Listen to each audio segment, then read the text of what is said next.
More sports, more banter, more Marc Daniels. This is the Beat of Sports.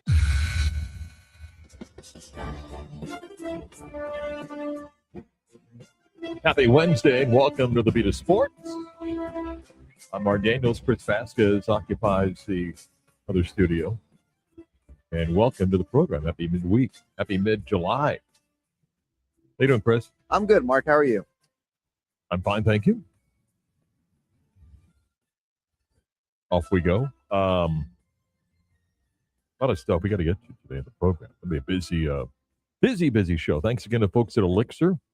They brought food again by today. Best lunch downtown every Monday. Half-price cheeseburgers, half-price wings. Catch the World Cup final this coming Sunday. Elixir downtown, corner of Washington Street and Orange Avenue. ElixirOrlando.com to learn more.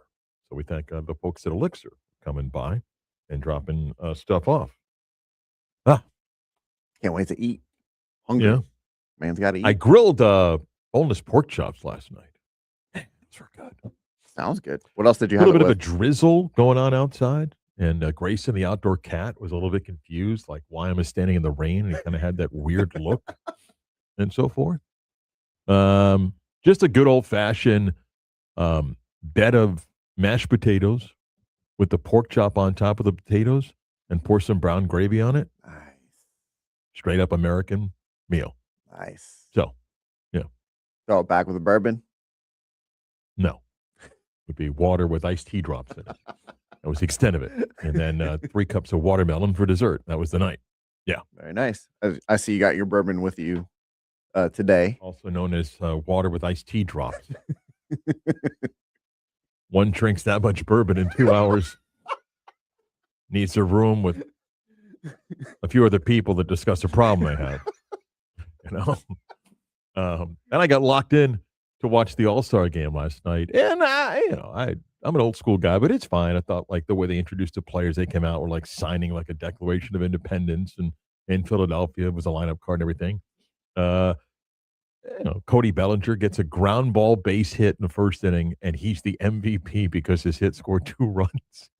That was enough to win the game. That was a game-winning single in the first inning. Oh, wow. The American League pitcher struck out 15 and won 4-0. It was Well, then the NL pitcher struck out, I think, 12 or 13 themselves. Yeah, no. 28 pitching strikes. dominance. And it's not what you want in an All-Star game. No, but as I said on the bridge with Kelly, at least this All-Star game is the most pure game because it is the game.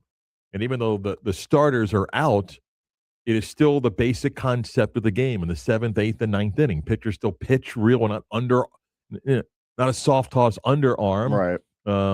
Or anything like that, or goofy bats, or special. This ball's worth 5 runs. No, it's the game.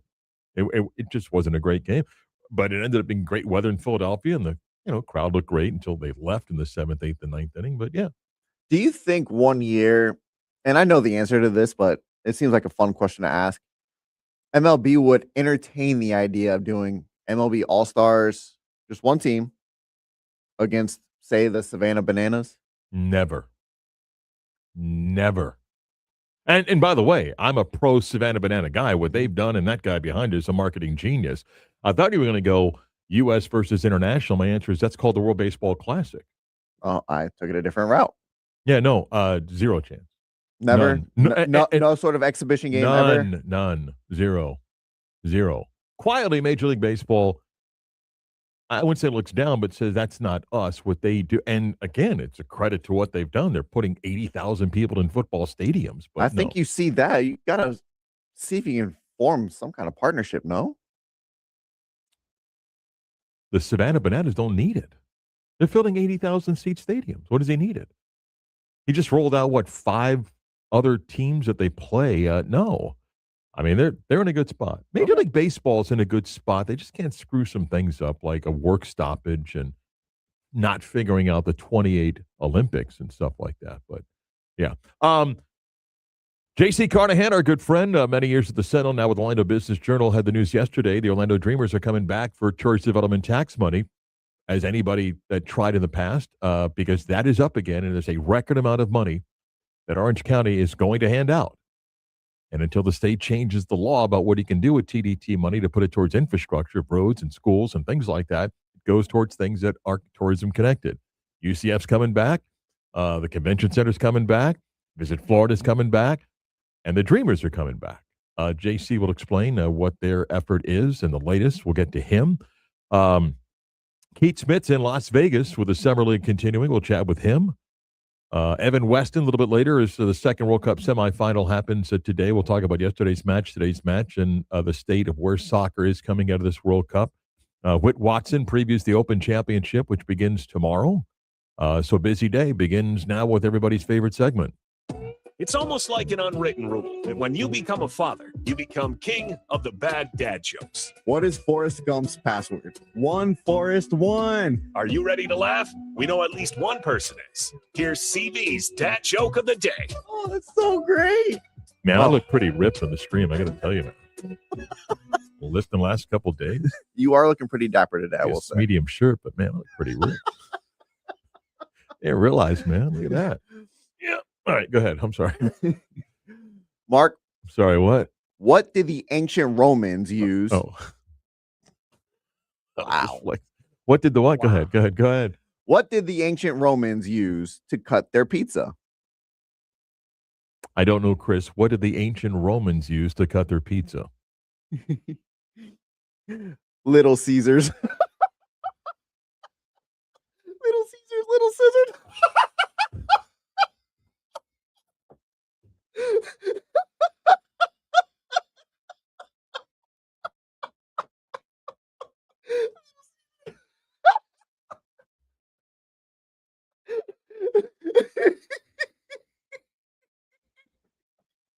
You're still laughing. Go to break.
You can't spell sports talk radio without Marc Daniels. This is the beat of sports. You can access the show on FM 96.9 AM 740 on the iHeart app, no matter where you are. It's free to download. Make it a preset button, podcast form where you get your podcast, the Beat of Sports on Demand, and the video stream on our YouTube page, 96 in the Game Orlando. You can access that stream also on Twitter, 96.9 Game On. Our good friend J.C. Carnahan, who writes for the Orlando Business Journal, had the story yesterday that the Orlando Dreamers are very much alive and back again to the folks of Orange County. Tourist development tax money is going to, again, be distributed, and that process is happening in the next couple of weeks.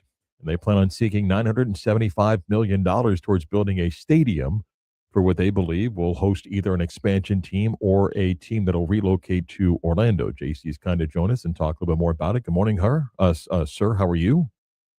Doing great, Mark. I appreciate it. As a New York Mets baseball fan, it's nice to focus on something else involving baseball at this point. So, yeah, that's kind of where I am right now. How about Juan Soto and the way he got booed last night, huh? How about that? Man, unbelievable. You expect that. You kind of expect that, a guy like that, as many teams as he's been to and, going to Philadelphia, that was already on the bingo card. I already knew that was going to happen. No problem. Okay, so you had the story yesterday. The Dreamers are going to come back. Tourist development tax money, the advisory council meeting. We'll have meetings coming up later this month, and the process doesn't take years. I mean, they'll begin, and in August, kind of begin to formulate what they want to do with what is record revenue coming in. So explain what the Dreamers want to do here again.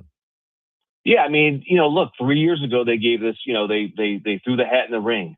And obviously, people, were kind of laughed at it back then. And a lot has changed in 3 years.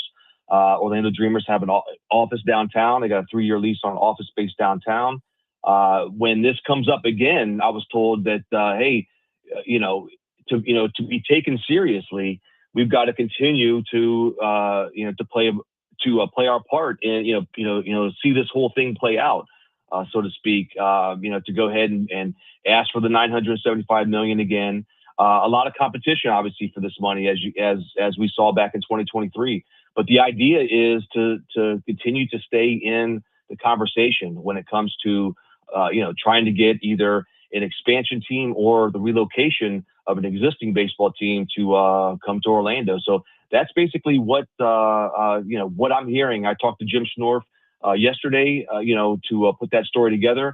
I talked to the marketing director at the Dreamers as well. Talked to some other people outside of the Dreamers about it, and but that's pretty much what the idea is. Hey, if the money's for the taking, a lot of other organizations are going to try to get it. So why not us? JC, can you fill in some blanks or answer some questions that I think are important questions? The Dreamers say that they've got $1 billion or more in committed funds towards the stadium. Has that ever been proven that you can confirm or not? No, it has not been. I've asked that question multiple times. And specifically in the story, when I talked to Jim yesterday, I obviously asked him again. And so the verbiage that was in there, the highly qualified institutional sources and in excess of $1 billion for team acquisition costs. I will say this, one thing I didn't put in the story, or I may have mentioned it, but Jim said that, he was going to meet with some people down in Miami this week. And he's pretty sure, as it always plays out, according to him, that people approach him to ask how they can be involved in the Dreamers financially. And, he's had to turn people away because he said, at this point, that's not what we need at this point.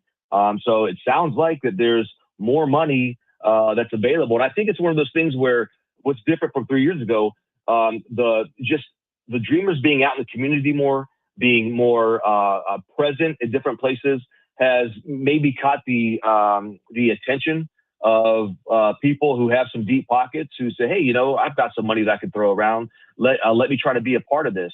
Now, if that is true, who knows what could be possible in terms of, this thing playing out. I mean, obviously we need a team, we need an expansion team, we need a relocated team. That's obviously, the bigger deal there. But there seems to be people who, want to be invested in it. Quickly, 10 o'clock hour, WYGM Orlando, WJR HD2 Cocoa Beach. I'm still a little bit confused, and which is common. The $1 billion committed, is that towards the other part of building a projected $2 billion stadium? Is it part of acquiring a team? If you go the expansion route, who knows? That number may get to be $3 billion plus. Then you've got to build a stadium. So now we're looking at probably 5 plus. If you were to convince the Rays to relocate, you still have to build a stadium. Is that billion then go towards half of what you hope the stadium to be? Am I missing something, or is that a fair question? No. Completely fair question. I think did the Padres just sell for what $3 billion or something like that? Yeah. And so basically, so this $975 million would basically be used towards the financing for the construction of the stadium, and then that would be merged with the 1 point whatever billion that the Dreamers already have for the stadium construction, and then the other $1 billion for the team acquisition. So I'm sure we're going to be at a point where if this thing does become a reality, it's like, okay, well, where's the rest of this money coming from? That's a fair question there. But that's basically what this ask is for the county to put in on the building this stadium, and it's going to be their dream is a stadium and 3 hotel towers and this whole complex that's going to have office space and retail space. I mean, big ambitions, obviously, but yeah, you are right though. That's how the money would come together in terms of funding the stadium and then the money that goes to acquiring a team. JC, it's connected, but maybe it's not. And I said before you came on, today's July 15th. There is no deal in Tampa with the Rays and the city and the county. That still is trying to get across the finish line. I don't know exactly where that's at. Did Jim Schnorf and anybody else share of any ongoing discussions with the current ownership of the Rays, which is kind of hard to do because they don't have a stadium plan? So are you aware of any discussion between the Dreamers group and the current ownership of the Rays? Yeah, from what I understand, there's no current discussion between the two groups. And obviously the people, I've also followed the reporting from the Tampa Business Journal as well. Mm-hmm. And so it seems to be pretty clear that, Tampa, the ownership group for the Rays, the new group, is dead set on trying to work something out in that area. And so the Dreamers right now are not trying to wave the flag and say, hey, bring the Rays here right now. Jim mentioned that, hey, they're in a couple of years, there could be also opportunity for a few other teams. And I don't know if that's the White Sox or, there could be some other owners that would be willing to sell franchises. And I think that the Dreamers are staying away from this idea of like, hey, let's try to, publicly say that we want this team or that team to relocate to Orlando, because that's probably bad business. But the reality is, they can't put all their eggs in the basket for the Rays coming over here, because they still believe that they could be in position to have an expansion team here in Orlando. Now, how realistic that is or unlikely, that's not for me to decide. But that is the kind of mindset that they are approaching this with. I don't know, and maybe you have begun or a little bit deeper into what might happen with the advisory council for the TDT money. You can go online right now. The deadline's tomorrow if you want to apply for funds and then have to make a presentation. This is in many ways it's Jerry Deming's last big thing, as county mayor before he retires. I don't know what the council is going to recommend. And I said this before, UCF's coming back to ask for a ton of money. The convention center is coming back to ask for a ton of money. My guess is Camping World and Florida Citrus Sports will ask for even more based on what is happening. And there's many other groups. And last time, the Dr. Phillips Performing Arts Center did not get what they'd hoped for. I don't know what's changed that might make the council and mayor go, look, let's commit to something. I think they may have a backup saying, if this, then that. I just don't know how that council is going to lean towards this. And I'm not quite sure it's a question, but you can comment. I just don't know how this. I agree. Yeah. Yeah. No, I completely agree with you. And I think that, quietly that the Dreamers feel the same way. There's plenty of uncertainty going into this, because when you look at I think the first meeting is on Tuesday. Yeah. So the deadline's tomorrow. The first meeting's on Tuesday. This thing only plays out for 4 meetings over 2 weeks. Yeah. And so when you look at the political part of it, in terms of the people that are going to be leaving office, the people that are going to be vying for the Orange County mayor spot. I mean, there's a lot of variables with that, right? So if you don't have the political connections to kind of help state your case for you, that's going to be pretty tough. And when you look at there's a lot of heavy hitters that are asking for money. The theme parks and all that stuff. I mean, the one thing I do want to say here that Jim spoke about, and I don't know if this will resonate with people or not, but he's claiming that the Dreamers, if they can acquire this TDT money, that their plan is to reinvest money back into the county in terms to help with transportation, to help with workforce housing and all that kind of stuff. Things that the TDT fund itself cannot actually accomplish. Now, this is just what Jim's telling me. I don't know how realistic this is, but he basically stated that, hey, what the kind of package that we could put together that would feed revenue back into the county, like nobody else can offer that. Is basically what he told me on the phone yesterday. So, I mean, that's something to kind of of course keep in mind. I don't know how realistic it is. But I don't know, man. I mean, do we want, new roller coasters, or would we like a baseball stadium? I don't know. Me personally, I mean, I'm obviously biased in terms of like, hey, give me more stadiums. But I also am very, conservative when it comes to the kind of money that the citizens have to put into projects like this as well. I mean, look, I love baseball, would love to have a team. I'm not quite sure he can use the money as he's explaining. I think what he may be talking about is if we build this, it's going to lead to additional revenue opportunities. But you cannot take that money and then just divert it for something that the state law doesn't allow you to do right now. And I applaud the effort, and it's fine. I'd be shocked in my lifetime, and I plan on living for a good number of years. The White Sox aren't moving from Chicago. And I think you got to be careful to be used as a pawn. I will say this, though. There's nothing wrong in continuing to make some news that pisses people off in Tampa, because they can't figure it out over there. And they are jealous of the TDT money. And it's a record amount of money that is sitting here in Orange County. So keep pushing it, and we'll see what happens. I'm sure you'll follow up with more. J.C. Carnahan, Orlando Business Journal, the latest on the Dreamers seeking some of that tourist development tax money. Thanks. Good catching up. I appreciate it. All the best, you guys. Take care. Keith Smith, who covers the NBA, is in Las Vegas. He's going to join us next.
you trust for the teams you love.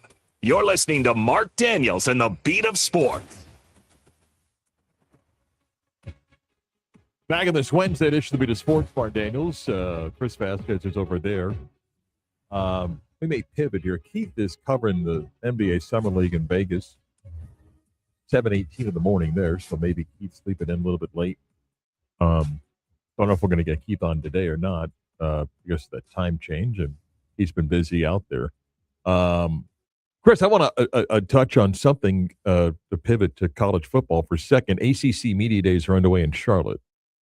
3 days for that. Big 12 did 2. ACC goes 3.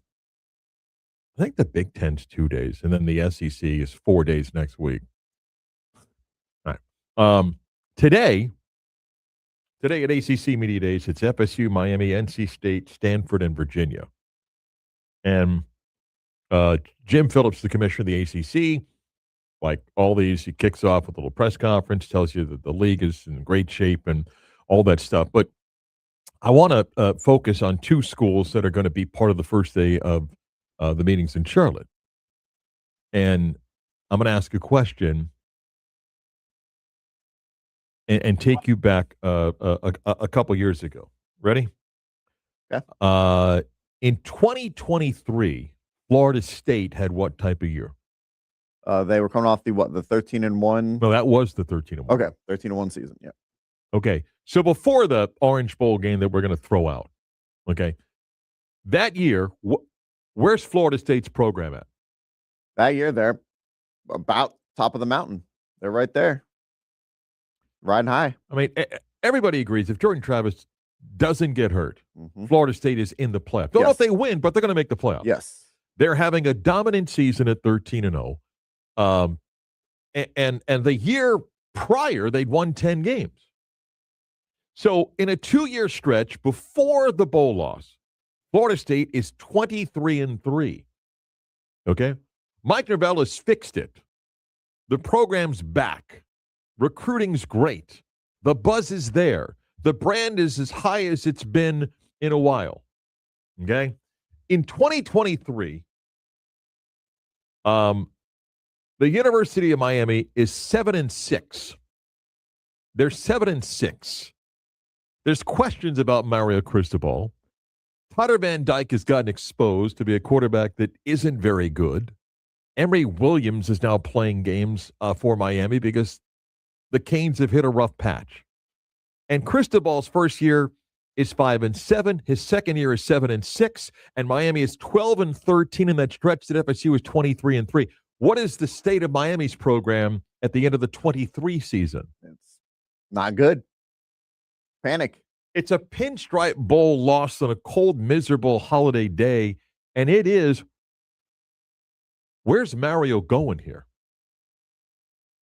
What's the state of the Canes? And by George, we sit 2.5 years later and take a look at what's happened. Okay? 2.5 years later. Florida State is 7-17 and 3-13 in the ACC. Miami is 23-6 and 12-4 and played for a national championship with the ball in the defense's side of the field with a chance to win. What changed? Now, hold on. There are many correct answers. There isn't one specific answer. There are many correct answers, but you get to pick one, Chris. Only one. And I'm not trying to bait you. You can pick money. You can pick luck. You can pick recruiting. Whatever. You only get to pick one. What is it? I really don't know what changed. For Florida State, maybe Jordan Travis was the crutch. Maybe Jordan Travis made Mike Norvell look better than what he was or what he is. Okay. For Miami, I will say luck. Okay. They got the right guy at quarterback. Okay.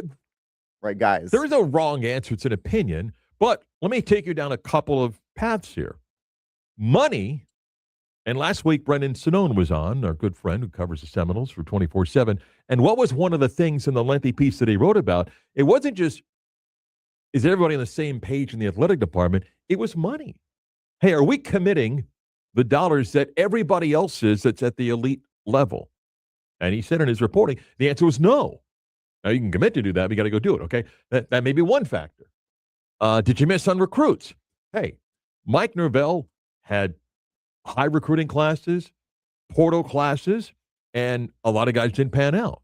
At Miami, there's no question.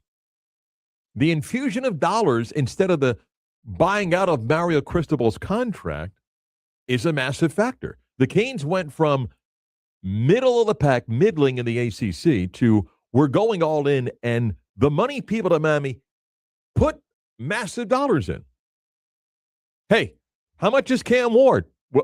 Fine, we'll get him. Even though that's a little bit unique because they were in on the DJ thing and Cam was late. Was he going to go to the draft? Okay. But I'm going to try to simplify it. Because if you can only pick one, I think there's only one answer. And yes, money's a big factor, but I think it's one answer. And you kind of stumbled on it. Quarterback play and health of quarterback play.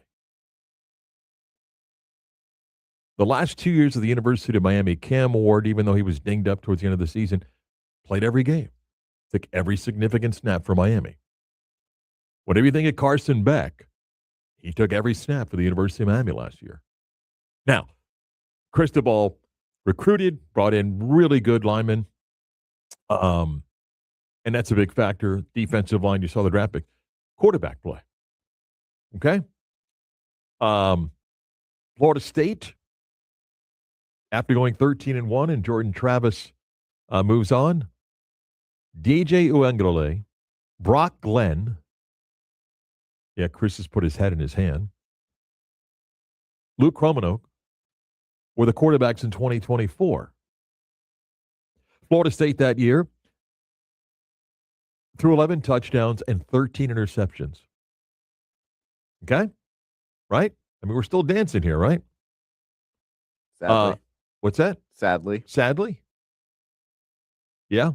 Last year for Florida State in the 5-7 year, you're going to go, well, Tommy Castellanos was the quarterback. Yep. And was he horrendous? Nope. Was he a game changer? Nope. 15 touchdowns, 9 picks, 58% completion percentage, 2,760 yards. He wasn't injury-riddled. Got dinged up, but not injury-riddled. It's one of the clear differences in anything in college football. I mean, the same deal in the pros, okay? I mean, I've done this before with UCF. The last healthy season at quarterback was Dylan Gabriel's second to last season. Injuries and injuries and injuries. Last year, if you're a UCF fan, right? I mean, 1 week to the next. Who was going to be quarterback? This season, Miami, on paper, shouldn't lose a regular season game. If Darian Mensah stays healthy, they're going to be really good. But Chris, if I tell you right now, Darian Mensah is going to start 8 games, and he won't start the other 4 because of injuries. Now, what do you think about Miami this season? I don't know about their backup quarterback. If you're a UCF fan, and I'm not saying that UCF is expecting an undefeated regular season like UCF, but if I tell you right now that Alonzo Barnett is not going to play all 12 games, now what do you think about the season? Florida has a little bit of a quarterback battle going on. At Florida State, you're bringing a quarterback that has got not a great record of starting quarterback. That's it, man. That's it.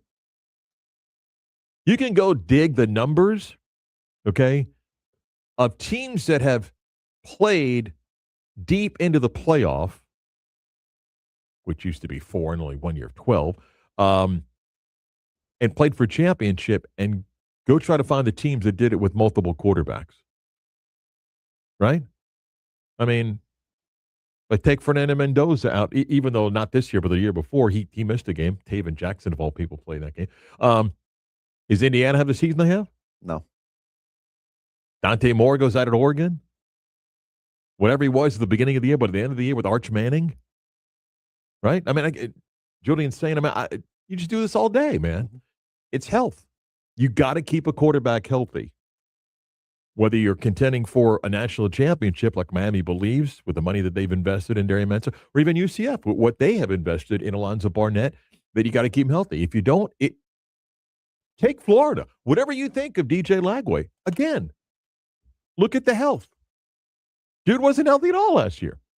So just looking at Florida State, Miami, of where they were in 23 with FSU's great season and where Miami was, where can you buy out Mario Cristobal? And just 2 football seasons later before the third, FSU's program is blank. Miami's program is blank. One is much better than the other. And yeah, about money, about luck, about recruiting linemen, it's quarterback play, man. You got to be healthy and you got to be productive. And if you're not healthy, forget about the money that you're paying these guys. Can I ask you something about Mike Norvell? Yeah. Is he a bad coach? Like what has I fallen don't off? think Mike Norvell's a bad coach. Like what has fallen off for him to just have these last 2 seasons that he's had? I don't think he's a bad coach. However, how you respond in adverse situations, I think affects a lot of people. Some guys step into a great situation, make the most of it, and go on to become great coaches. Some people got to rebuild on the fly, and suddenly you realize it's not as easy as you think. And some people get exposed, and you feel, maybe they're good at a G6 level versus a P4 level. Some come and have success, and this is me from a distance to agree with Mike Norvell, is in some ways the 23 year was the worst thing that ever happened. Because now you think, hey, our blank doesn't stink, so we can just pick anybody. And they swung and missed badly on dudes in the portal. A DJU signing was, but it was more than that. They missed on other portal guys, they missed on recruits. Which again, you think Gus Malzahn forgot how to coach? No, but Gus missed on so many key positions the last 2 years at UCF. Well, his play calling last year was who? Gus. No, I'm talking about when Gus was at UCF. Okay. Gus didn't forget how to coach. I think he realized not unlimited resources, so it's a different game. And then when you miss, and for UCF, you can't miss on like offensive linemen. And I'm bouncing around here. I'll tell you right now, UCF can have a good season, whatever you think that is, 8 wins, 9 wins, whatever. It's about offensive line play. Mm-hmm. There are other positions I think are significantly better or bringing back enough quality guys. But I don't know. I'm not saying it won't be good. I don't know about the line. The biggest glaring problem UCF has had in 3 years in the Big 12, it's offensive line. For this league, they get beat. It's got to be better. But back to the quarterback play. If Alonzo Barnett starts 7 games, they won't have a good season, period. They won't. He's got to be healthy. And then he gives you a chance. If Darian Mensah doesn't start every game, I don't think Miami can win the national championship. It's quarterback play. Miami got it the last 2 years. They went out. They went to the portal. However, it ended up with Cam Ward. He won, for them and becomes the number 1 pick. And Carson Beck. Florida State haven't had good quarterback play. That's for sure. You can analyze this all you want. It comes back to something sometimes really simple. Yeah, you got the money. I got it. But you can spend $6, $7, $8 million on a quarterback. If he starts 6 games, you're not going to win. You can start 13, 14, 15, 16 games. You got a much better chance of winning. Back and more of the Beat of Sports next.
Got to reschedule with Keith Smith at 11:35 our time. So Keith's going to talk basketball with us then, but a good time for us to talk golf. Final major of the year. They don't like when you call it the British Open, so the Open Championship at Royal Birkdale begins early tomorrow morning for us. And our good friend Whit Watson joins us, and we always enjoy catching up with Whit and appreciate his time to talk golf and a lot of stuff for us to get to. And good morning, sir. How are you? I'm great, Mark. Didn't we always call it the British Open growing up? Where did that start? I don't. Yeah. Their branding recently, and I say recently as in like the last 20 years, has been the Open Championship. Yeah. As if it's the only one, like the Ohio State University. Yeah. We always called it the British Open, didn't we? I know, but then they looked at us like, "Stop it!" And I guess we said, "Okay, we'll stop it." Of course, Whit got us making the cut show. We're going to give him a chance to promote what's coming up. Hey, before we do this, you sent me a text. I'm going to give you the floor now. The news broke yesterday during this show that David Steele was retiring after 37 years with the Magic. I said I'd known David for actually it's 41 years when I was at Florida when he was still doing the Gators. You've had a chance to get to know and work with David over the years, so I'll give you the floor to share some thoughts as one of our really great broadcasters in the state and certainly in the NBA on his own terms says, "Hey, I'm done, but I had a blast." And when you think of David Steele, what's your thoughts? Mark, thank you for letting me use your platform. My friendship with David predates my marriage, predates my kids. I met him. I met you when I was in high school. I met him when I was in college. I worked with him on two separate occasions as a Magic staff member and as a broadcaster. There is no better person in our industry. There's no more professional broadcaster. He's been a mentor, whether he knows it or not. And I just thank you for letting me take a second and congratulate him and Sally and Luke and Emily and Betsy and the 47 grandchildren. He's got more grandkids than the Magic have draft picks in the next 3 years. And I really hope, I'm so happy for them. I'm happy for Dante for getting the opportunity. He replaced me at the Magic. Dante took the job that I once held. I'm very, very happy for everybody involved. And thank you, Mark, for giving me that chance. I appreciate it. And a great comments that many echo. Let's pivot to golf. Before I ask about this tournament, I want to get your thoughts because I think it's been a while since we last spoke. The PGA Tour has decided to, kind of reinvent their schedule, new leadership, bringing in people like Tiger and some others to say, let's figure out how to make this even better. I don't think it's a reaction of anything with LIV, but we now have kind of a new calendar, a tiered system of tournaments and players playing at one level, relegation and promotion. I'm curious your thoughts on at least what looks like this new era of golf, and then selfishly and concerned a little bit about the placement of where the Arnold Palmer Invitational is on the calendar. Will it still lead to the quality fields that we've had? I don't really like the way it's positioned at the moment. So a lot there that I'm curious your thoughts on. Yeah, that's a great question. I mean, the Arnold Palmer is only moving like 2 weeks. Valspar over in Tampa is moving 2 months into May. They're very concerned, I know from talking to their tournament director, that they're going to be, quote unquote, relegated to this track 2 or the Challenger series. The idea is to clarify what everybody is playing for and to create more competition. Even if they have to do it with fewer events, they're going to get rid of the Hawaii events. The Sony Open becomes a senior event. The idea that Brian Rolapp has floated is trying to confine the PGA Tour schedule into February to August to avoid football entirely and make it, I guess the competition that time of year would be baseball. But to clarify what we're competing for, and the promotion and relegation model has proven to work. I kind of wish there were more opportunities for players to play up and down in the season. The way it's been promoted, the way it's been explained, is that if you're in the championship or the track 1 series, you cannot play down to the Challenger just to get a rep. You have to stay in your lane. But if you're in the Challenger or track 2 series, if you play well, if you win twice, for example, you can immediately be promoted. I'd like to see two-way traffic if we're going to do it that way. But the tour felt like they had to do something different. The previous model and the artificial money race that was created by Live was not sustainable. Mark, I think Bay Hill is in good shape to stay as a premier event, as a championship event. But as you know, it's going to come down to money. It's going to come down to what sponsors are willing to put up $20 million for the week, which is reportedly what the purses are going to be for these championship series events. Just the one thing about Bay Hill, the placement of the Players Championship, I just wonder, and then with the Masters, will they still get that feel? That's my concern with that. Is it valid? It's a fair question. Yeah. It's a fair question. And players, up unless and until they unionize, they're independent contractors. So even the guys who are the Rory McIlroys and the Scotty Schefflers, they're not going to play every championship series event. They are still going to pick their schedules. So you're going to have players that will come back to Orlando because they played well there, or they've got great memories, or they've got a relationship with Sam Saunders or a sponsor, MasterCard, Justin Rose, something like that. But yes, it's a fair question. As the schedule gets crowded, which events are these players going to skip? Because they're not going to play all of them. We know that. All right, your thoughts on this tournament at Royal Birkdale, the course, just reading and watching some of the participants in those covering about the challenge of this course and what it may present. What's your thoughts? Everything that I've read tells me that there's no real defining golf hole here. There's not like a road hole or a Redan green, but the list of champions, this golf course produces really great winners. Peter Thompson won 2 of his 5 British Opens here. Palmer, Trevino, Johnny Miller, Watson, Mark O'Meara, Padraig Harrington, Jordan Spieth. That seems to be the defining characteristic of Royal Birkdale, is that it produces great champions. So I think the conventional wisdom is that you're not going to get a one-off this week. You're not going to get a Brian Harmon. You're not going to get some guy that surprises you. You're going to get someone that's proven himself. A McIntyre, Scheffler, McIlroy, Fitzpatrick, a Tommy Fleetwood, who's a very popular choice this week. He grew up in the area about 15 miles away. But that seems to be Royal Birkdale's history.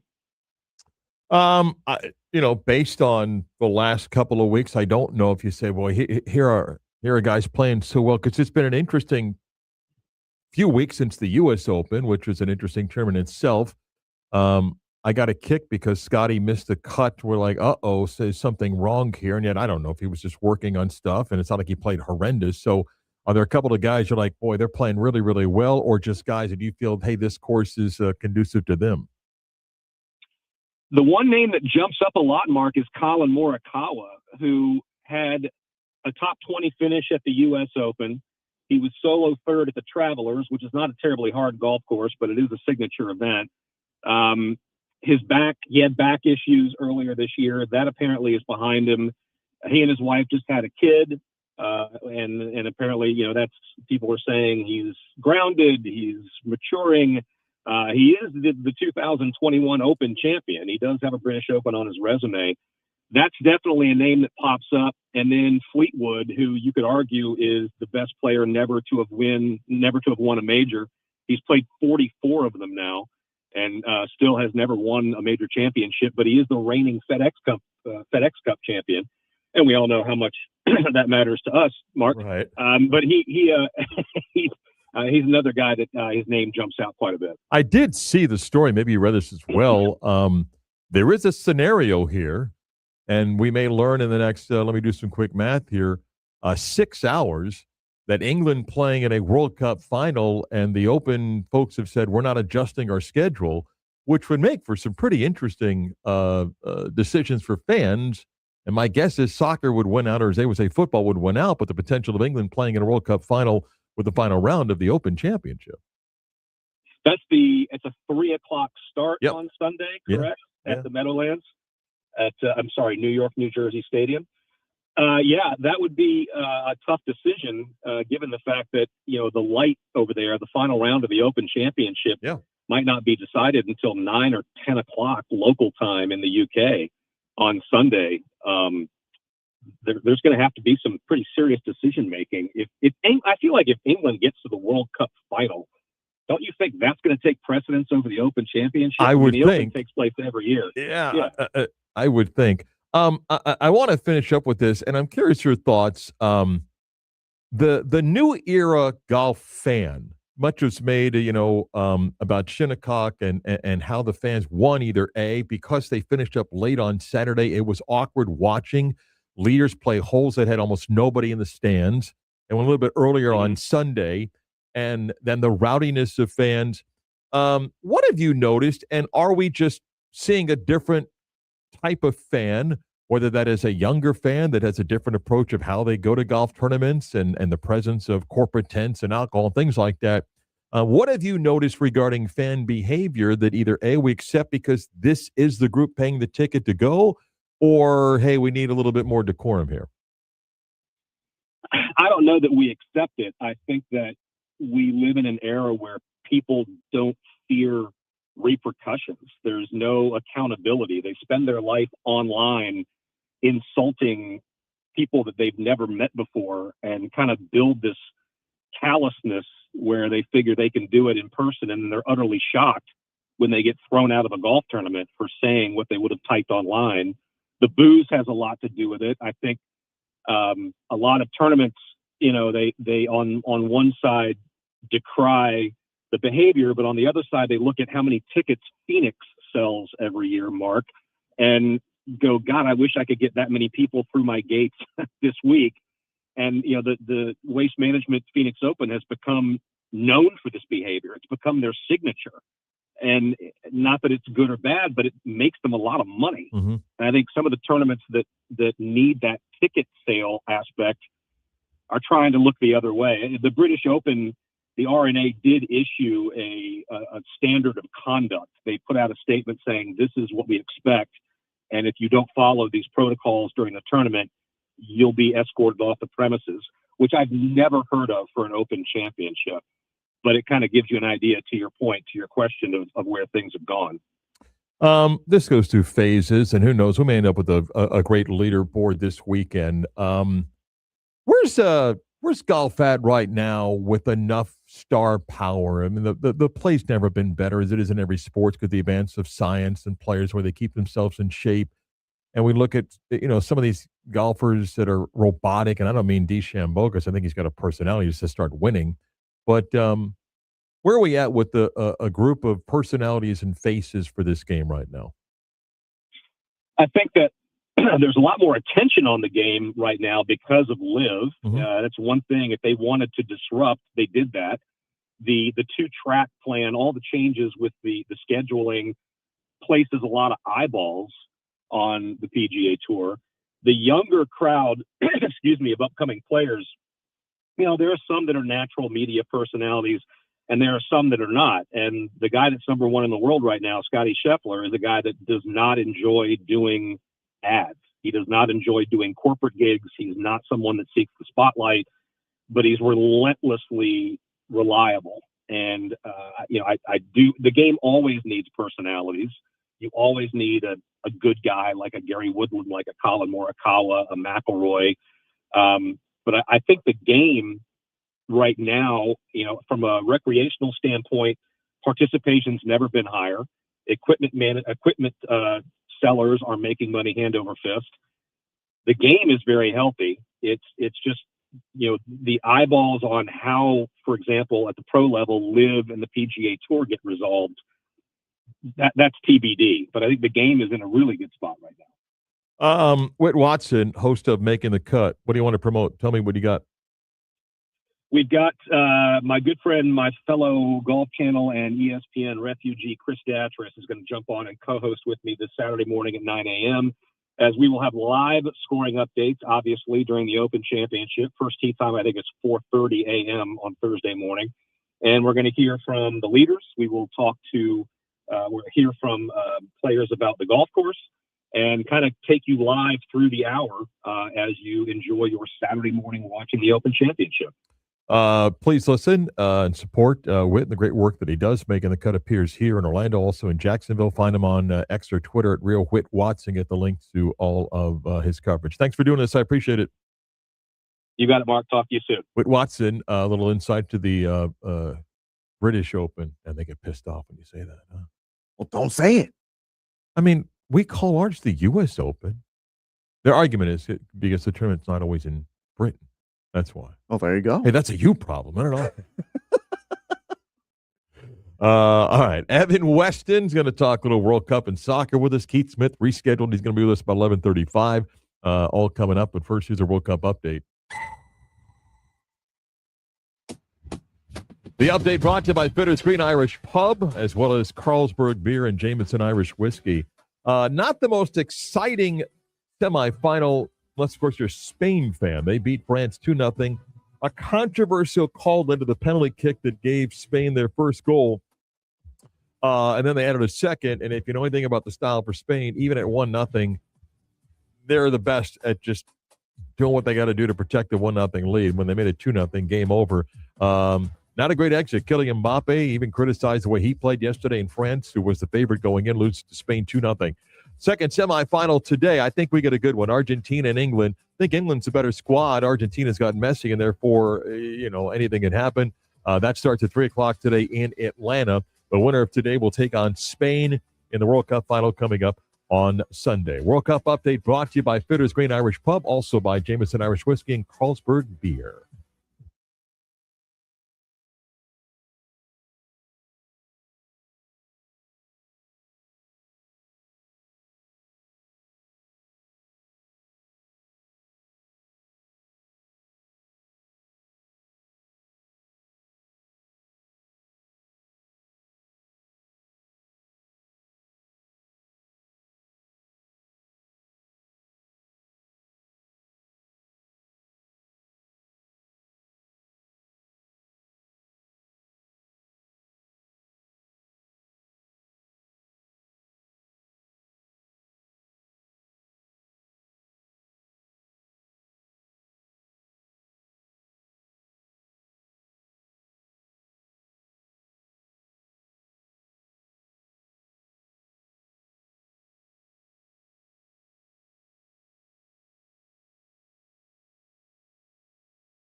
Let's really do the news. Yes. Now it is time to do the news. But now it's time for the news. By the way, Chris, the picture you took and sent me, look pretty ripped. Nothing says Marc Daniels like Christmas in July. Oh, he took an odd picture when they were setting something up here in the iHeart building. But let's get to the news. 11 o'clock hour, WYJ Orlando, WJR HD2 Cocoa Beach. Second semifinal World Cup today. England and Argentina play at 3 o'clock in Atlanta. Winner gets Spain in Sunday's World Cup final. Spain is trying to win just its second World Cup, despite the incredible success of that country over the years. England hasn't won since 1966, and Argentina is trying to be back-to-back World Cup champions. So you got a lot of stuff that's going on with that. All right, Chris, ACC football media days have kicked off, and Jim Phillips, their commissioner, as all commissioners do, they do the whole little spiel about how great the league is, but there's a little bit of buzz because they announced what is going to be a tiebreaker. No, in the ACC, not everyone plays the same number of games. We've got that weird 9-8 thing and so forth. And they did release what the tiebreaker policy is. It's funny. If you go to the website, there's like a basic release that doesn't explain it. Then you can click on the PDF. One of the interesting things is if it gets to this, and man, do I want this to one of the tiebreakers when you have teams that haven't played the same number of games and there's no head-to-head and so forth is to use the team success ranking according to Sports Source Analytics. That takes into account multiple layers of team performance, scheduling, and efficiency in a single comparable value. It's basically a computer's going to spit out and tell you who's the better team. Right. So let's picture something here, okay? Let's just say, in trying to determine a tiebreaker, that someone's got less losses than someone else, but someone with more losses has a higher Sports Source Analytics. You're setting yourself up. You know why? Because it's not going to be public. Sports Source does not release its numbers. Explain that again, because it's a tiebreaker. So if one team's got more losses... No. We could reach a point of 3 teams that have the same one-loss percentage because they've all played the same number of games. Mm-hmm. But head-to-head will not break it. Okay? If that happens, like if head-to-head breaks one of it, well, if I didn't play both teams, then head-to-head's out. Mm-hmm. So the 3 teams have the same exact record, play the same number of games, and now we're going to end up going to the team success ranking of Sports Source Analytics. There we go again. Better known as the league decides, hey, who's the highest ranked team so we can make sure they got the best situation to advance. Hey, when you end up not having same, listen, the minute we went 12, 14, 16, 18 teams in conferences and you weren't playing everybody, this is what you get, man. Is it better for these conferences to go back to divisions? Divisions are about to get rid of all conference championship games. The minute that this thing gets to 16 or 24, they're going to do away with it. Conference championship games, to me today, the only conference that would say that they still want it is the SEC because of how big the event is and how much money it makes. Brett Yormark put a smile on his face and gave the answer that a commissioner gives, but everybody knows if you go to 16 or 24, they're gone. They're gone. And the minute you keep growing conferences, you don't have head-to-head matchups anymore that come in. Can I ask you a quick would you rather question? Sure. Would you rather have let's say a 24-team playoff or keep the playoff as is and keep conference championship games? So I'm an old school guy. I'm a realist, though, and I fully expect at some point we're going to 24 teams, and I'll accept it because I love the sport. But we have absolutely done away with the value of winning a conference championship. But the minute we went to 14, 16, 18 team leagues, it was impossible to determine a true champion when there was a layer of this thing called playoffs that became the bigger thing. Never forget, and history in a way repeats itself. One of the biggest reasons Steve Spurrier left to go to the NFL, it wasn't really about money. Maybe he wanted to play golf more, but he told you the minute he realized winning the SEC championship no longer was as important to Gator fans, He was like, what are you talking about? Why? Because he grew up and then played at a time when Florida winning an SEC championship was unheard of. It's like, wait, you don't care about this? Like, no. We'd rather finish second in the SEC, but win the national championship. And he's like, what? It's gone. I mean, it's gone. It's hard for people to say, name the last 5 winners of your team's league. They'll say, I don't care who's won national championships. And I hate that part of it. I really do.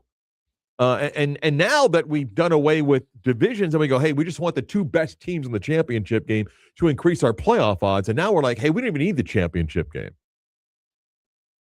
We've done away with this thing. Remember, the last conference that had the true round robin was the Big 12 when they had 10 teams to play a 9-game schedule. That was a true champion.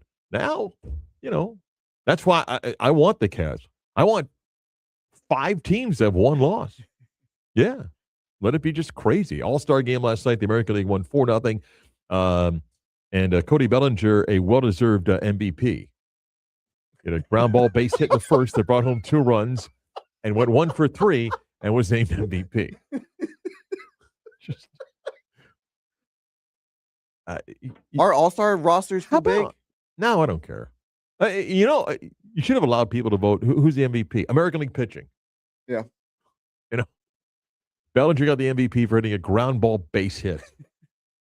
American League wins 4-0.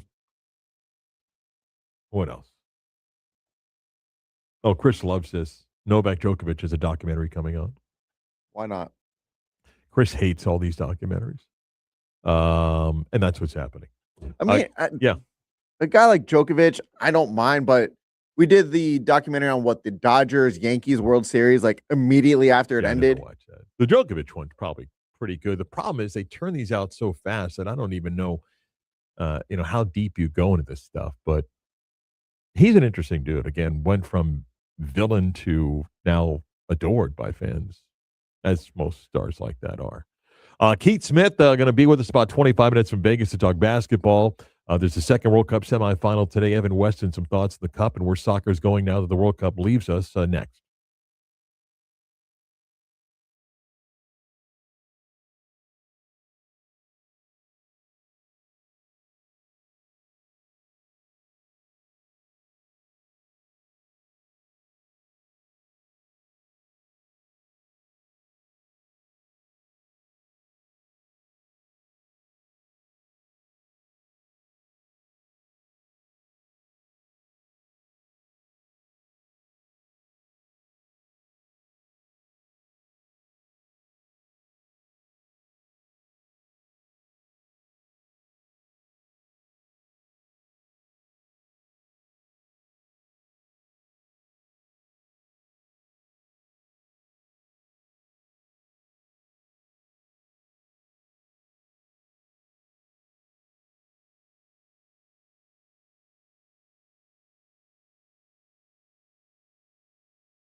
The Bit in Sports on this Wednesday, second World Cup semifinal this afternoon in Atlanta when Argentina and England will play. Evan Weston is their good friend and part of the Apple broadcast team, and, of course, with Orlando City Soccer over the years, and joins us, I believe, in Dallas, which I think had 9 World Cup matches when I was here last week for Big 12 Media Days there was, and yesterday's semifinal. Good morning, sir. How are you?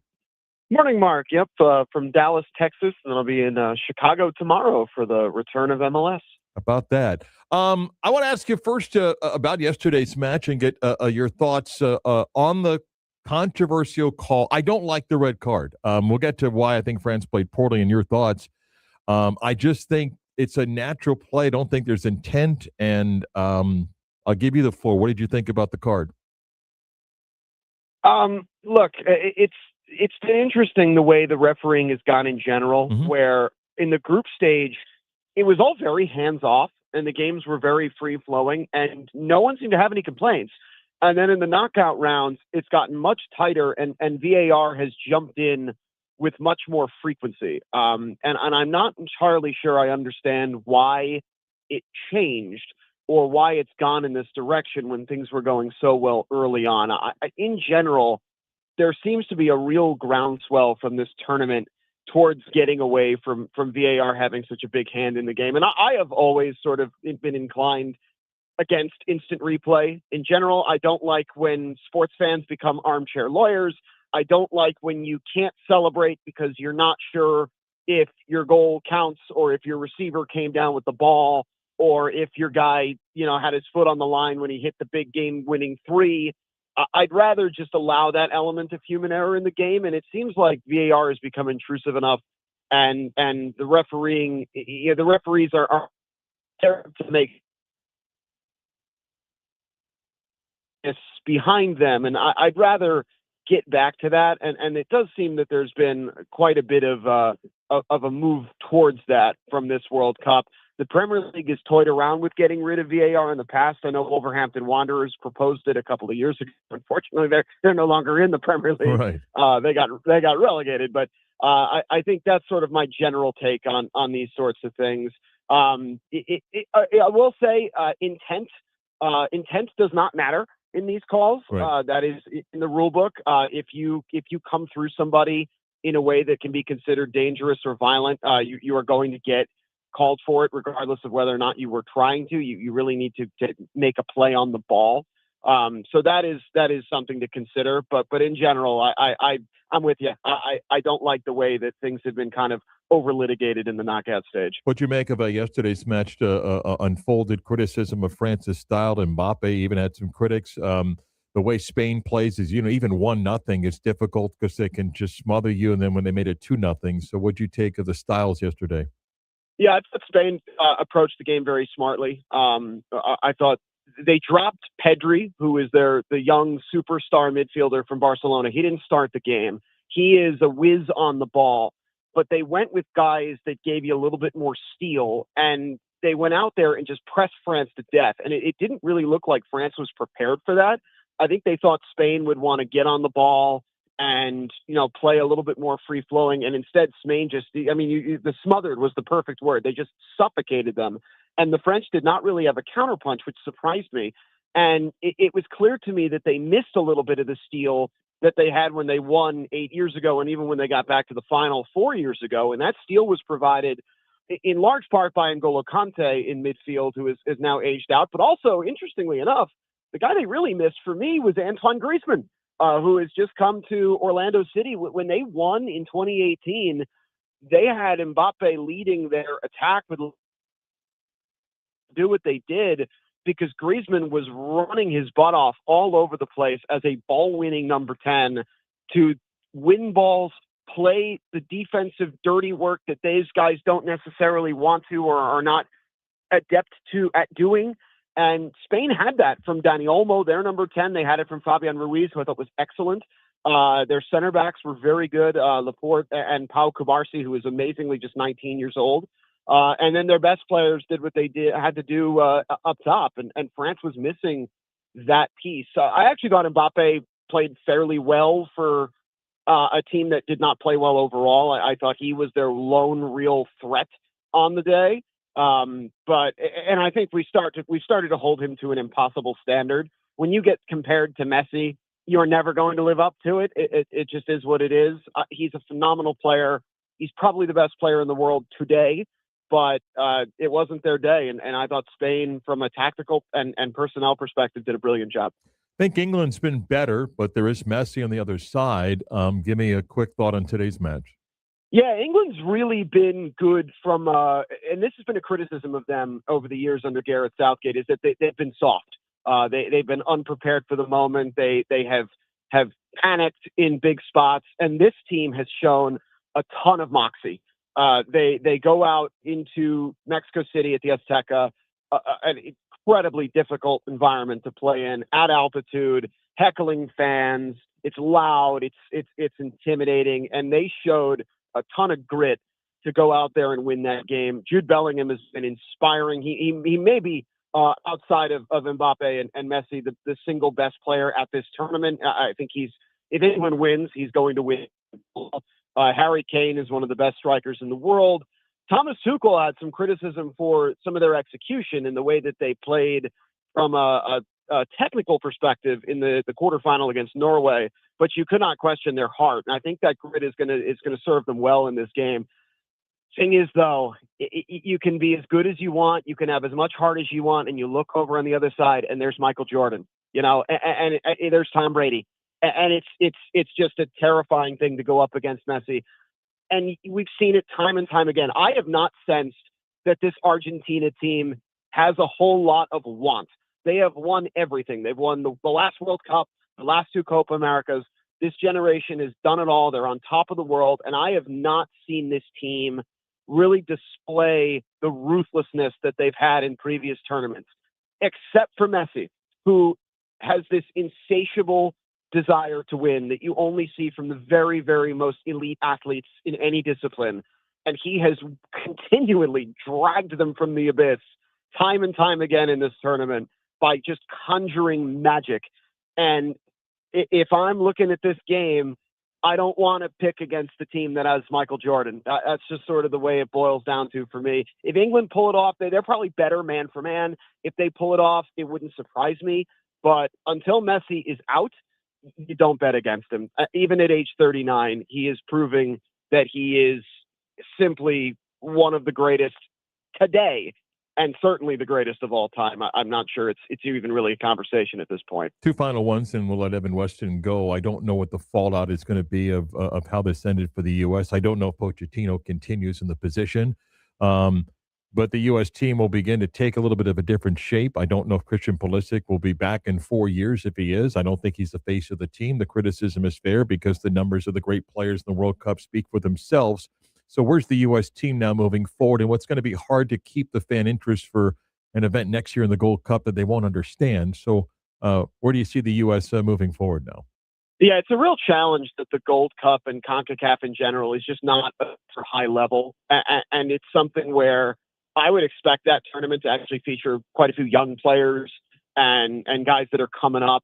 Alex Freeman, who came through Orlando, is going to be one of the faces of this next phase of the U.S. men's national team. I agree with you about Pulisic. I think his time as the face of the franchise, so to speak, I don't think that you can really count on him being healthy or being at that top level in big games. He has continuously showed that he's going to come up short in these moments. It doesn't mean he can't be a part of the next group. It doesn't mean he can't be an important part of the next group, but I don't think he can be the man anymore. Somebody else is going to have to fill that role. Is it going to be Fowler and Balogun?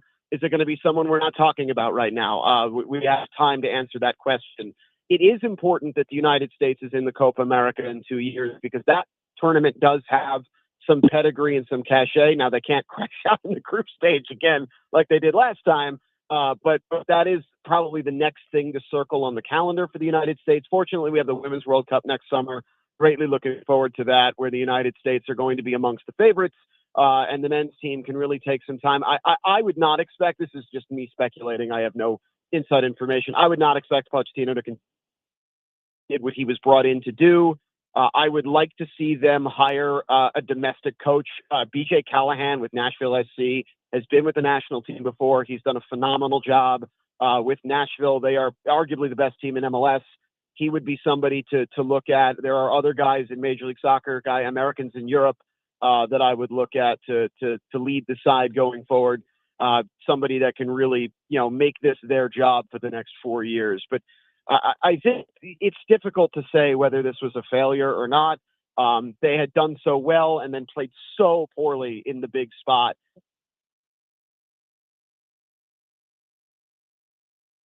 Did we just lose Evan? I think we lost him. I think we did. We did. Yep. What a great point he was about to make, too. I know. That cell monster's going to get you. Get to the highways in Dallas, man. It's going to eat you up. Good stuff, though, before we got to that with Evan, who does return, as the MLS does. He'll be in Chicago calling the match tomorrow on Apple. Appreciate Evan's time. Keith Smith is going to join us from Las Vegas, where he's been covering the Summer League. We'll talk hoops next.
Time to talk basketball with Keith Smith. The latest on the Magic and around the NBA. Follow Keith on Twitter at Keith Smith NBA. It's a busy time for Keith, and we appreciate him taking some time out of him in Las Vegas covering the Summer League. So good morning, Keith. How are you? I'm doing well. Thanks so much for having me. What's been the best part of Summer League in Vegas for you? Sports business classroom, which is what I'm out here teaching at. This is an incredible week here, right embedded in the middle of Summer League, where right down in the classrooms beneath Thomas and Mack, and the students come with so much energy and willingness to learn and share and grow. It's been a fantastic week, so I love it. But Summer League is great. If anybody ever has a chance to come out here, it's like NBA Comic-Con. Whole world, NBA world is here. The two gyms are interconnected, the hallway and the concourse. You hop back and forth, as many as 8 games in a day. It's just a fantastic environment. I landed in Vegas with my wife on June 30th, pulled out of the airport. We went to come home on July the 3rd, and everything had changed on both arenas that were set up for the Summer League. So it comes in hard and strong. Let's get to some things. Adam Silver yesterday spoke to the media, does this every Summer League. A few interesting topics. The Kawhi Leonard deal. I get a sense he's a little bit embarrassed by this. Where do you think this is? Yeah, I think he's embarrassed. I think he's aggravated. I think, let me rephrase. I know the teams are aggravated, not just the Clippers and the Raptors, but the entire league is, why has this taken essentially an entire year to be done? And no one was suggesting that they rush it, but it is like, what are we still doing now? Like, we need resolution to this. And Adam Silver basically kind of laid the gauntlet down yesterday and said it will be done before the start of next season. But both the Raptors and Clippers Raptors off season is kind of done-ish once they make the Kawhi trade, but the Clippers still have a lot of work to do, and they're sitting in this limbo where, like, we're going to have Brandon Ingram and Grady Dick as part of our team, so there's definitely a lot of aggravation on all sides. Another interesting moment when he was asked, Adam Silver, about the second apron, he gave a commissioner's answer, but Keith, even prior to yesterday, it's been a big topic of discussion. Teams and players wonder how it's hindered player development. Your thoughts, and might we see a tweak to this in the next CBA?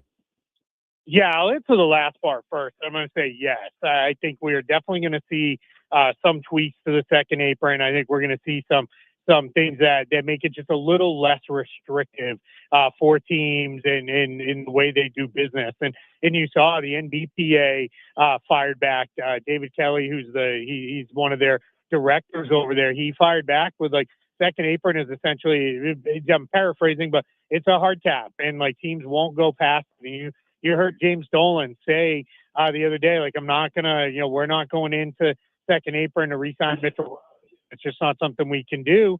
And then they lost Mitchell Robinson. He's now with the Celtics, and there's a lot of people wondering, like, why are we, handling things the way we're handling things here? So definitely, going to be a point of contention for how they work through this. But I do think you're going to see some easing of the restrictions as far as the second apron, and that'll come with the next round of CBA negotiations. Speaking of the Players Association, some are critical of what Wemby did by not taking the full max deal. Your thoughts?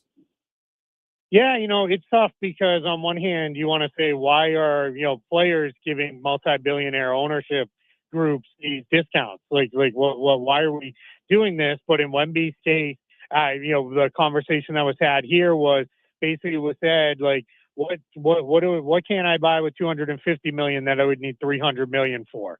And it was, if that $50 million that he kind of left on the table, sort of, not exactly, but kind of, if leaving that out there allows the Spurs better keep Stephon Castle and Dylan Harper and other players around them, it keeps them, as a championship contender, then they feel good about that. So that's where Wemby looks at it very, very differently. I think he's a guy who, no, don't get me wrong, I think he's very happy to make his, hundreds upon hundreds of millions of dollars, but I don't think he's a guy who wants to, need every last cent against the idea of, like, let's build a really good team around me. Can you explain why people like yourself that cover the league laughed out loud when Gary Trent, who averaged 8.1 points a game last year while making $3.7 million, signed a 4-year, $64 million contract? Yeah, so there are wink-wink deals, and then there are wink-wink deals like this. And Gary Trent Jr., what he did a couple years ago when he signed with the Bucks, signed for the minimum. And then last year he opted out of a contract, re-signed for slightly more than the minimum with the Bucks.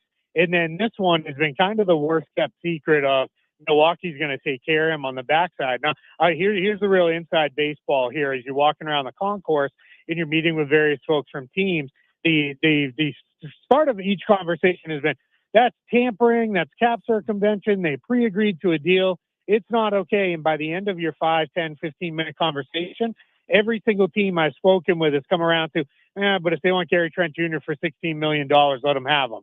So it's just kind of funny the way, everybody's like, this isn't okay. And what the big thing you're going to see here is the idea of like nobody wants, like this one is everybody's kind of willing to look the other way because that's not a great contract for Milwaukee to have Gary Trent on. But what the other part of it is, all right, it's Gary Trent this time, and no one's going to stress too much over it. What happens if it's somebody who's actually an impactful player? Then is that going to be a problem? So, but that is why everybody was a little like, all right, we all kind of saw this coming, and then it did, and it's still, just as funny as we imagined it would be. Does anybody in the league care, and will there be any action about Bam Adebayo and Tyler Hero?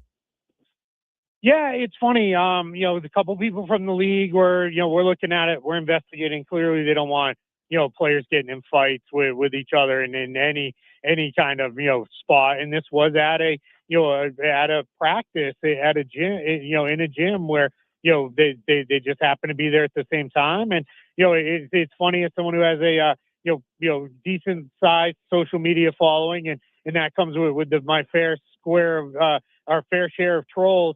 Bam Adebayo gets to kind of live out everybody's, greatest fantasy of, meeting your Twitter troll in real life and then popping them in the mouth. So I don't know that I can blame him for what. The LeBron James saga fiasco. I don't know what it is, but what do you make of how Rich Paul's tried to craft this? And do you believe that there are still multiple teams here in pursuit of LeBron James and what's taking so long? Yeah, so it's definitely that kind of, if we'll call it the final 6 teams. So it's Cleveland, Philadelphia, Denver, Miami, Golden State, and I'm missing one Minnesota? off the top of Minnesota. Yes. So those are the 6 teams that are, said to still be in this with LeBron. Everybody you talk to, sometimes it's 4, sometimes it's 2, but it's never more than those 6. With that's the number one conversation I've had out here is, where's LeBron going? What's going to happen with LeBron? I think for Rich Paul and LeBron, what they know is, I think they know this is probably the last time they're going to kind of have this thing. And I do believe Rich Paul, when he says, LeBron's going to make this decision, not about financials. And let's face it, he doesn't need to. He's going to make it about where is he going to be happiest living for the year, playing ball. How's that going to work? And I think what's very interesting in this one is this is the last go around, right? I think we all know they're very much dropping hints that this is probably it for LeBron. So let's see. And for every one person who's like, oh, then it's definitely Cleveland. He's going to go full circle, finish it out. I've had just as many people say, oh, it's definitely Golden State because he wants to stay in California. So I much like it always is with LeBron, we'll know when LeBron chooses to tell us. Summer League free throw rules. Is this going to have any legs? I don't know. We'll see. They've been doing it in the G League for a few years now, and it's very mixed. Some people really, really like it. Other people really don't like it at all. And we've had a bunch of coaches through with the sports business classroom, and they've each talked about it. And some of them are like, I kind of understand it, but then some of the coaches are like, you really, do we want to change the game that much? I don't think we're going to see a change anytime soon, but it is definitely something. They're very conscious of what kind of TV product are we with this? And free throws are, in most fans' minds, they're the most boring part of the game. So if you can speed that up at a part where maybe things have slowed down, I do think they're going to look at it. But yeah, I don't know that we're going to necessarily get a change in the NBA anytime soon. He's on X or Twitter at Keith Smith NBA. Great time to follow and support his work. The link to everything that Keith does. Thanks for taking the time in Vegas. Enjoy the rest of your trip. Appreciate it. I appreciate it. Thanks so much for having me. That free throw rule, for those that don't know, final 2 minutes of the game, it's regular, as free throws. But if you're fouled, 2 minutes into the game, in the act of shooting, you take one free throw. If you make it, it's worth 2 points. If you get fouled behind the 3-point line and you make it, it's worth 3 points. Terrible. If you get a basket and foul, it's still the 1 point. Keith is right. Now, it's not been proven, but yeah, I mean, the G League's been using it. I don't like it. It's horrible. It's horrible. Why should one free throw, if you're fouled behind the 3-point line, Yeah, I if you don't like make it, why is that worth 3? Yeah, I'd rather have tag, meaning if I committed a foul, you've got 3 seconds to tag me. Like, that's horrible. I mean, if you have a guy who's a poor free throw shooter that shoots threes. Mitchell Robinson shoots a 3, gets fouled. Of course, he's dead to me now. He plays for the Celtics. He shoots, 40-something% from the free throw line? Yeah. If he, by chance, makes the first one, Counts you're going to give him 3? No. Well, first off, no one's fouling Mitchell Robinson on the 3-point line. But, yeah, no, I don't like it. As Keith said, and I'm fine with the G League, just like the UFL. Experiment in those leagues, get data. I hope this does not gain traction. I do not like this. How did this even pass the process to even be tried? Well, for one, believe me, the NBA kicks around all sorts of things about things to experiment with, and that's what the G League is for. It's for player development, but it's also to sometimes use things like this, and it's fine. But I hope this doesn't gain traction. God awful. About the free throw being boring and it stops action. Yeah, I kind of get it, but also accept it's part of the game. I mean, I wish the league did more. For example, and I'm just using Mitchell Robinson because it's top of mind. When you're fouling Robinson like teams did in the playoffs, I don't think, one, it's clear it's not a basketball move. When we're just grabbing a body someplace else. What I believe is if you want to do that, and if you're grabbing Robinson and the league determines or the refs determine it's not a natural foul, I get to pick who shoots the free throw. I like that. That's better. You'd be like, well, no, I mean, it's a point. I'll acknowledge if Robinson's on the floor and there's a basketball play, fine. If we're just grabbing him as Jalen Brunson dribbling the ball up the court, that's not basketball. And to me, it should be like, if we're in the shooting set, then I get to pick the guy taking the free throw. Yeah. Now you're not fouling Robinson anymore. I would like that a hell of a lot more. I mean, it was last year, 2 years ago, maybe? It was the Spurs Thunder game, came down to the end. In like 30 seconds of game time, it took like 5 minutes because of the constant fouling back and forth. Well, we need to stop that. Well, then they'll say that's why you don't want to take as many free throws. And by the way, I'm not 100% committed. I don't like people fouling out. I think there should be a penalty once you reach a certain number, but I don't like people fouling out. I want the best players on the floor. Best players don't commit 6 fouls. Well, but I don't like the now, I'm not saying you give them 10 like the Summer League, but I do think, well, if you don't foul people out, then the penalty is you committed a foul, then instead of 2 shots, they may get 3. But I like the idea of keeping the best players on the floor. I got no issues with guys fouling out. I like that. Kind of adds a layer to. Yeah, all right, I can't foul you. Someone else has. I know, to foul. but I can't stand like in college basketball. The minute a guy gets a second foul, if it happens at the 13-24 mark, he's not playing. And you go, well, then don't commit the foul. Yeah, I still think you should try to have the best players on the floor. Anyway, I don't like the 1 free throw equals 3-point situation. No. Back to put a wrap on the Wednesday show next.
Time for the latest news, gossip, trends, and off-the-wall stories.